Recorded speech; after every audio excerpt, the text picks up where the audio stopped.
Bonjour à tous. Aujourd'hui, le grand Je suis. Avant que les montagnes soient nées et que tu aies créé la terre et le monde, d'éternité en éternité, tu es Dieu. Psaume 90, verset 2. La parole de Dieu et son œuvre contiennent ce qu'il a jugé bon de nous révéler sur lui.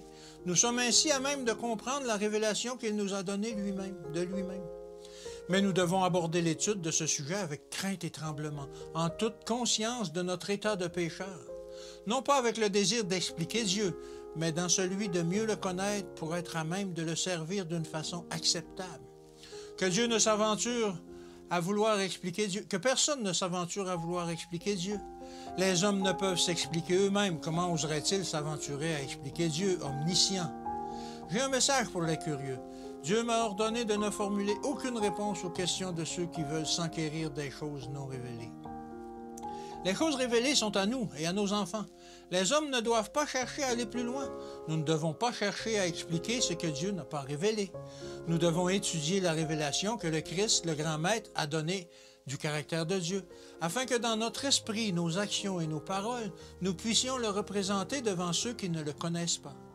Quant à la personnalité et aux prérogatives de Dieu, où il est et ce qu'il est, ce sont des sujets que nous ne devons pas oser aborder.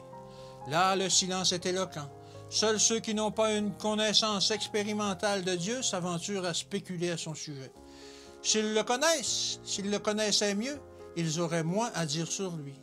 Quiconque se tient dans la communion la plus étroite avec Dieu dans sa vie quotidienne et le connaît le plus profondément, comprend aussi le mieux la totale incapacité de l'être humain à expliquer le Créateur.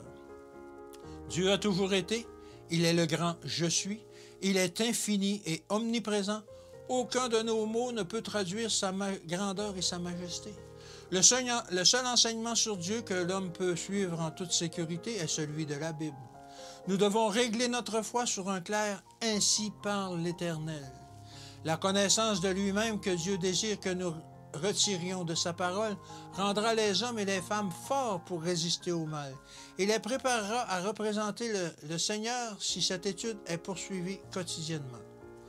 Nous devons étudier la simplicité des enseignements du Christ. La prière et l'humilité sont indispensables, insiste-t-il. Ce sont nos protections contre les faux raisonnements par lesquels Satan cherche à nous entraîner vers d'autres dieux et à accepter les théories trompeuses qu'il revêt d'habits de lumière.